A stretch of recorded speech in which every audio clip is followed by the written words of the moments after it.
Il s'en amuse, il en plaisante même. Donald Trump, pas du tout inquiet, en apparence du moins, par la procédure d'impeachment lancée à son encontre. Sans doute, le président américain pense-t-il qu'elle peut à terme lui profiter électoralement et donc se retourner contre son opposant Joe Biden. Bonjour Vincent Hervouette. Bonjour Mathieu. Au centre de toutes ces attentions, un appel, un coup de fil. Oui, alors un coup de fil de Donald Trump, ça ressemble à ses tweets ou à ses meetings. Il passe du coq à l'âne, il flatte son interlocuteur comme s'il était le grand sachem un peu demeuré d'une peuplade lointaine.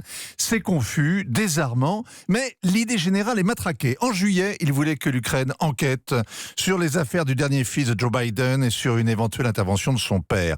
Alors remuer la boue, c'est sale. Inciter un pays étranger à nuire à un adversaire politique, c'est moche. Mais Donald Trump ne menace pas l'Ukrainien, il ne promet rien, il n'évoque pas les 400 millions d'aides militaires qu'il a fait bloquer, il ne le fait pas chanter, même a cappella.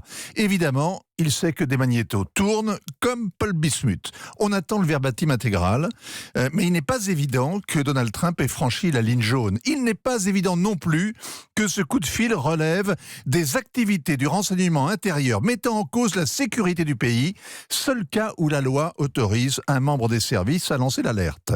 L'affaire pourrait bien se retourner contre le Parti démocrate, notamment contre Joe Biden, dont le grand-fils est fragile et qu'il a toujours protégé. Pour la première fois hier, il a été dépassé dans les sondages par Elizabeth Warren. Sa rivale dans les primaires voit un smoking gun, l'arme du crime, dans cet enregistrement. Ok, mais on ne sait pas encore qui en est mort.